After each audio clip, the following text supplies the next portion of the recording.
Verse 15. Then Naaman and all his attendants went back to the man of God. He stood before him and said, now I know there is no God in all the world except in Israel. And then he says, oh, please accept the gift. Right, so he's still struggling, right? Because we all still struggle. But how many soldiers do you think saw what happened to Naaman and came to Jesus? Well, I mean, we're not given specific things, and we're not told everything about Scripture. Sometimes we just have to think about it. Sometimes it's not about that, right? Because we want numbers and we want instant gratification. Well, how many people came from him? Well, I mean, does that sound a lot like, so who's my neighbor? It does. Right? So sometimes well, what's the outcome, God? The outcome's not as important.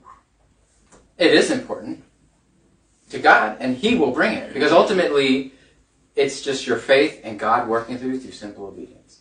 But to picture what this would be like for Naaman to change gods to the Israel God, right? The one that they just whooped. Yeah. Y'all are... These are fun examples. Barack Obama, coming out tomorrow. I am a Republican, and I support Donald J. Trump for 2024. Imagine if Barack Obama, Bernie Sanders, Joe Biden, right, super extreme. Now flip it, right, and victorious in that, right? One of the high status people. I'm team red. Like Donald Trump. Hey guys, I just want you to know, Joe Biden 2024. No longer Republican, guys. Democrats.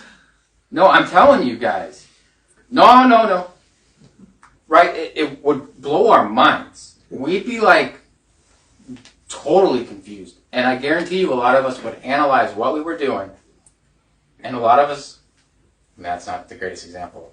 But some of us might switch. You know what I mean? Like we might be like, well, what did he see? So it's a very powerful thing when someone that big makes a switch like that. Someone that big and vocal and visible. That the top commander of the enemy of Israel had to testify that the God of Israel was the God of all gods.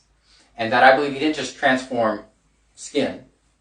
He transformed an inside, which was powerful, and an entire enemy army. So God, these people conquer his land, and he's like, I'm going to save a bunch of you guys now. Same thing with Nineveh. When God used Jonah to preach to Nineveh, the Israelites hated Nineveh. The Ninevites hated Israelites. And God said, I'm going to bring salvation to them.